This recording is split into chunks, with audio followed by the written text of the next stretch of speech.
Breaking news Congress cabinet Dandupalyam ముఠాలా మారిందన్న హరీష్ రావు వ్యాఖ్యలకు కౌంటర్ ఇచ్చారు మంత్రి అడ్లూరి లక్ష్మణ్.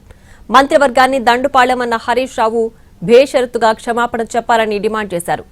నామినేషన్ కు ముందు హరీష్ రావు వెళ్లే వెంకటేశ్వర స్వామి గుడికి వెళతా కేబినెట్ లో ఏం మాట్లాడామో చెబుతా అన్నారు అడ్లూరి. హరీష్ రావు కూడా ఆయన చెప్పిన మాటలకు కట్టుబడి ఉంటే ఆలయానికి వచ్చి ప్రమాణం చేయాలన్నారు. శనివారం తడి బట్టలతో వెళ్లి ఆలయంలో ప్రమాణం చేద్దామని ఛాలెంజ్ చేశారు మంత్రి అడ్లూరి లక్ష్మణ్. సిద్దిపేట ఆలయం ఉన్నది హరీష్ రావు గారు. ఆ సిద్దిపేట ఆలయం లోపల శనివారం రోజు వస్తావా లేదా నువ్వు ఆ నామినేషన్ రోజు ప్రతిసారి అక్కడికి పోయి ఆడ నామినేషన్ కాయలు పెట్టి నామినేషన్ పోతాడు. అక్కడ ఆ దేవాలయానికి నేను వస్తా. నేను క్యాబినెట్లో ఉన్నా, ముఖ్యమంత్రి గారు అనుమతి తీసుకొని వస్తా. క్యాబినెట్లో ఏం జరిగిందో అక్కడ ఉన్న బాయో బోరో కాడ స్నానం చేసి స్వామివారి ఎదురుగంలో పడి తడి బట్టలతో నేను చెప్తాను. నేను నా జన్మనిచ్చిన తల్లి తండ్రిని ఉంటే చెప్తే క్యాబినెట్లో ఒక్క విషయం కూడా అంతర్గతంగా వ్యక్తిగతంగా ఆరోపణలు ఏ ఒక్క మంత్రి సంబంధించిన విషయం జరగలేదు, మాట్లాడలేదు. ఓన్లీ సంక్షేమానికి అభివృద్ధికి ప్రజల క్షేమం కోసమే గౌరవ ముఖ్యమంత్రి గారి నేతృత్వంలో క్యాబినెట్ జరిగిందన్న అంశాన్ని నేను చెప్తా. ప్రతి అంశం ఎజెండా అంశాన్ని మాట్లాడతా. ప్రతి మాట మాట్లాడతా. మరి దాన్ని కట్టుబడి ఉంటావా?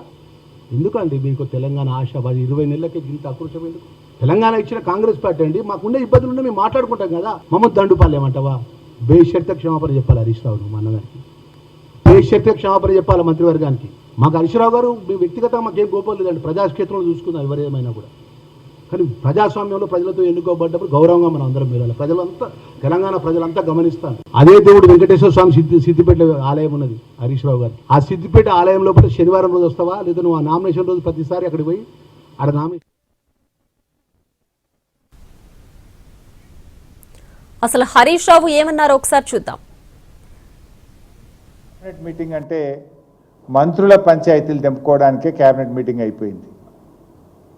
కమిషన్ల కోసం ఒకరు, కాంట్రాక్ట్ల కోసం ఒకరు, వాటాల కోసం ఒకరు, అక్రమ వసూళ్లలో పంచుకోవడంలో పోరాటం, కబ్జాల కోసం, పోస్టింగ్ల కోసం, ఈ రకంగా క్యాబినెట్ అనేది ఇలా వర్గాలుగా విడిపోయి ఇలా క్యాబినెట్ అంటే అదొక మంత్రుల క్యాబినెట్ లెక్క లేదు, దండుపాలెం ముఠా లెక్క అయిపోయింది.